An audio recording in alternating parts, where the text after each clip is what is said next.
दोस्तों इंडिया में कुछ सेलिब्रिटी ब्रांड्स 1000 करोड़ बना रहे हैं और कुछ ब्रांड्स 2 से 3 साल में साइलेंटली बंद हो जाते हैं, जबकि सेम फेम, सेम फॉलोअर्स और सेम कंट्री, लेकिन फिर भी आउटकम कंप्लीटली डिफरेंट होता है। और उससे भी ज्यादा शॉकिंग बात यह है कि इसमें से ज्यादातर ब्रांड्स प्रोडक्ट या मार्केटिंग की वजह से फेल नहीं होते, they fail because the business itself is flawed. तो आज की वीडियो में हम डिकोड करेंगे why celebrity brands actually die in India और वो अनकंफर्टेबल ट्रुथ जो ओपनली कोई डिस्कस नहीं करता। वीडियो के एंड तक आप एक सिंपल फॉर्मूला सीख जाओगे जिससे आप भी प्रेडिक्ट कर पाओगे कि कौन सा सेलिब्रिटी ब्रांड 1000 करोड़ बनाएगा और कौन सा क्वाइटली डिसअपीयर हो जाएगा। दोस्तों मैं हूं सौरभ और आप देख रहे हो अनफोल्ड इंडिया। तो चलिए वीडियो को शुरू करते हैं और एक टिपिकल सेलिब्रिटी ब्रांड की जर्नी को समझते हैं। डे 1 पर होता है लॉन्च, सब कुछ सोल्ड आउट हो जाता है, मीडिया कवरेज होती है और इंस्टाग्राम हाइप होती है। फिर आता है दोस्तों मंथ 6, सब कुछ स्टेबल हो जाता है इंक्लूडिंग सेल्स, और फिर 2 साल बाद सब कुछ silence, no ads,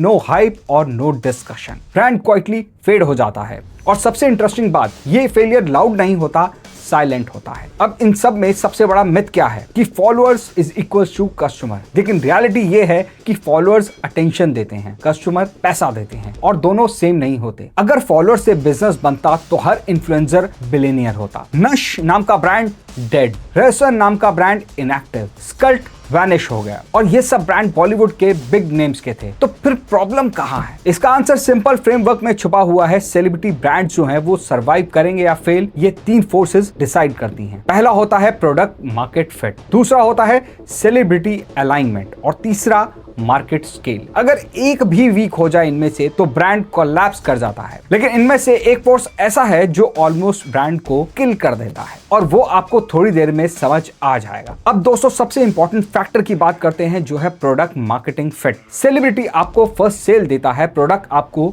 repeat cell देता है, और बिजनेस रिपीट से बनता है, हाइप से नहीं। चलिए एक इंटरेस्टिंग कंपैरिजन देखते हैं। हाइफन वर्सेस 82 डिग्री ई। कीर्ति सनन का हाइफन है जो कि 100 करोड़ प्लस रेवेन्यू दे रहा है और इसकी ग्रोथ जो है वो काफी फास्ट है। लेकिन दीपिका पादुकोण का ब्रांड है 82 डिग्री ई जो कि 23 करोड़ का रेवेन्यू दे रहा है और लॉस मेकिंग है। अब लॉजिकली तो दीपिका बड़ी स्टार है, तो फिर भी ब्रांड को इतना स्ट्रगल क्यों करना पड़ रहा है? आंसर सिंपल है, प्रोडक्ट मार्केट मिसमैच। इंडिया का कंज्यूमर वैल्यू ड्रिवन है, लग्जरी ड्रिवन नहीं है। इंडिया में ब्रांड लग्जरी से नहीं, वैल्यू से बनता है। इंडिया की beauty market 1 lakh crore plus की है और उसका मेजर हिस्सा अफोर्डेबल सेगमेंट से आता है। दोस्तों एक बात तो क्लियर है कि सेलिब्रिटी आपको एक ट्रायल दिला देता है, लेकिन प्रोडक्ट ही बिजनेस बनाता है। अब बात करते हैं दोस्तों सेकंड फोर्स की, जो है सेलिब्रिटी ब्रांड अलाइनमेंट। कस्टमर एक सिंपल सवाल पूछता है, क्या ये सेलिब्रिटी इस कैटेगरी में बिलीवेबल है? जैसे कि HRX ब्रांड की बात करते हैं जो ऋतिक रोशन का है। Hrithik is equal to fitness icon, brand is equal to fitness wear. तो ये एक परफेक्ट फिट बन जाता है। इसका रिजल्ट है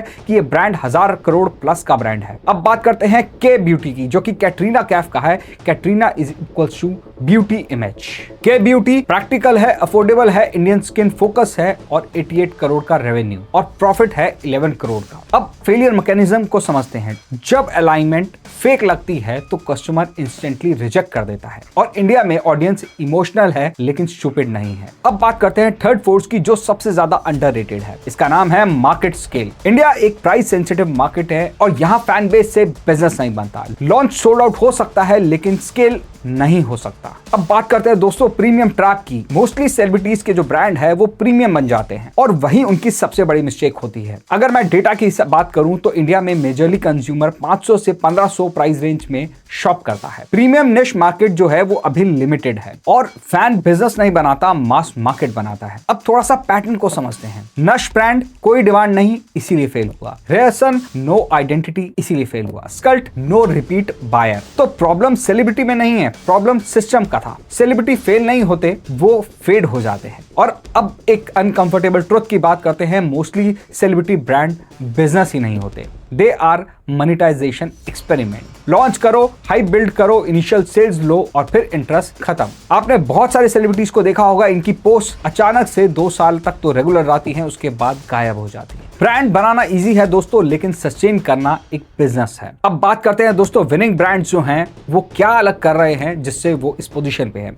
जैसे कि अगर हम बात करें बीइंग ह्यूमन ब्रांड की, जो कि एक अफोर्डेबल ब्रांड है, इमोशनल कनेक्ट है, डिस्ट्रीब्यूशन जो है बहुत स्ट्रॉन्ग है और मास मार्केट ब्रांड बन गया है। सेलिब्रिटी ब्रांड सरवाइव तब करता है जब प्रोडक्ट स्ट्रांग हो, सेलिब्रिटी क्रेडिबल हो और मार्केट स्केलेबल हो, और ये तीनों अलाइन हो जाए तो ब्रांड सरवाइव करता है। अब फाइनल ट्रुथ समझते हैं दोस्तों कि सेलिब्रिटी ब्रांड एक शॉर्टकट है लेकिन बिजनेस नहीं है। फेम आपको अटेंशन देता है, प्रोडक्ट आपको रिटेंशन देता है और सिस्टम आपको स्केल देता है। इसलिए इंडिया में मोस्टली सेलिब्रिटी ब्रांड फेल नहीं होते, वो कभी रियल बिजनेस बनते ही नहीं। इसीलिए जब भी आप नेक्स्ट टाइम किसी सेलिब्रिटी ब्रांड को देखो तो सिर्फ नाम मत देखो, ये 3 फोर्सेस को चेक करो और फिर आप प्रेडिक्ट कर पाओगे कि ये ब्रांड 1000 करोड़ बनाएगा या फिर क्वाइटली डिसअपीयर हो जाएगा। अगर आपको ऐसे डीप बिजनेस ब्रेकडाउन्स पसंद आते हैं तो सब्सक्राइब करो अनफोल्ड इंडिया को, क्योंकि यहाँ हम हाइप नहीं रियलिटी को डिकोड करते हैं। मिलते हैं आपसे नेक्स्ट वीडियो में, तब तक के लिए धन्यवाद।